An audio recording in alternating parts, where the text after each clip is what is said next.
entreprise ferme.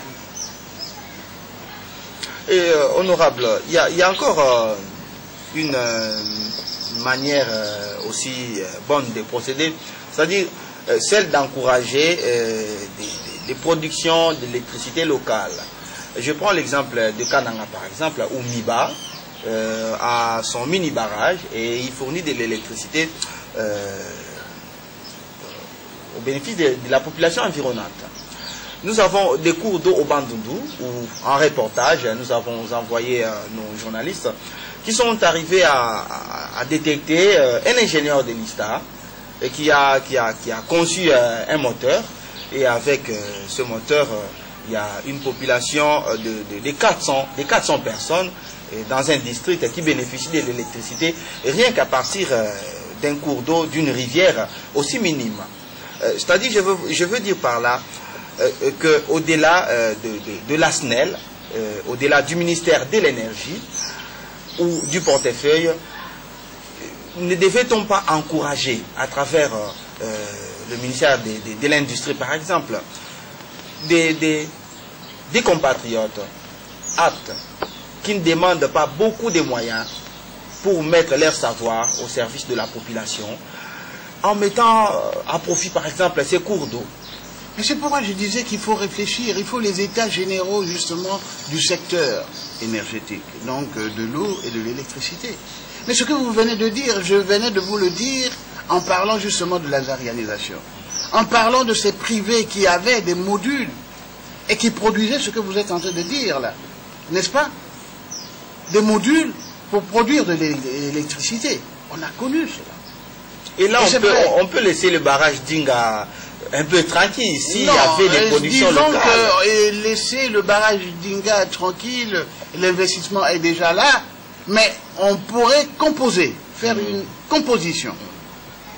N'est-ce pas? Moi, je suis parti à Kisangani une seule fois,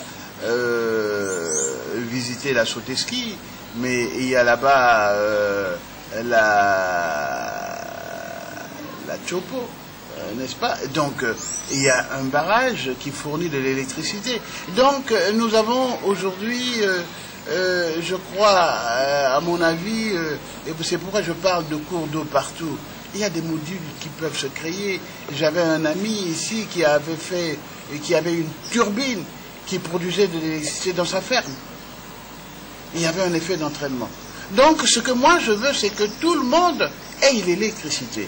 Mais il ne faut pas faire dans nos pays des grands barrages. À un moment donné, l'investissement, il est tellement grand, mais pour l'entretien, ça devient compliqué. Le problème que nous avons, ce sont l'entretien de tous ces barrages-là, qui coûtent tellement cher.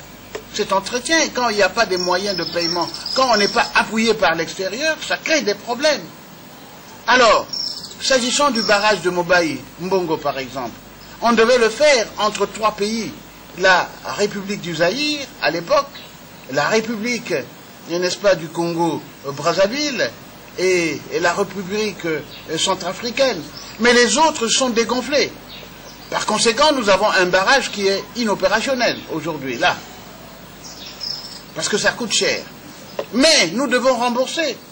Et la SNEL a des problèmes avec les créanciers sauvages qui ont financé justement ce barrage, qui réclament leur argent.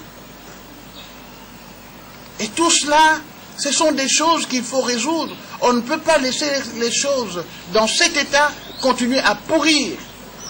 Il faut connaître et il faut savoir résoudre ces problèmes. Quand on ne connaît pas, on ne peut pas résoudre ces problèmes.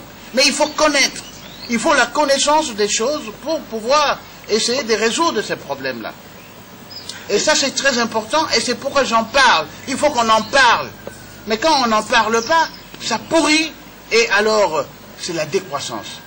Et pour les états généraux de l'énergie que vous venez de proposer là, la crainte chez nous, c'est-à-dire ces forums, ces réunions, c'est que à la fin, ces recommandations sont placées dans des tiroirs, dans les oubliettes, sans effet d'entraînement. C'est parce qu'il n'y a pas de suivi. C'est parce que, quelque part, Non, il faut créer l'État. Il faut créer l'État. Il faut qu'il y ait l'État dans notre pays. L'État, c'est comme le nom le dit, c'est un État, c'est-à-dire que c'est immuable, c'est statique, ça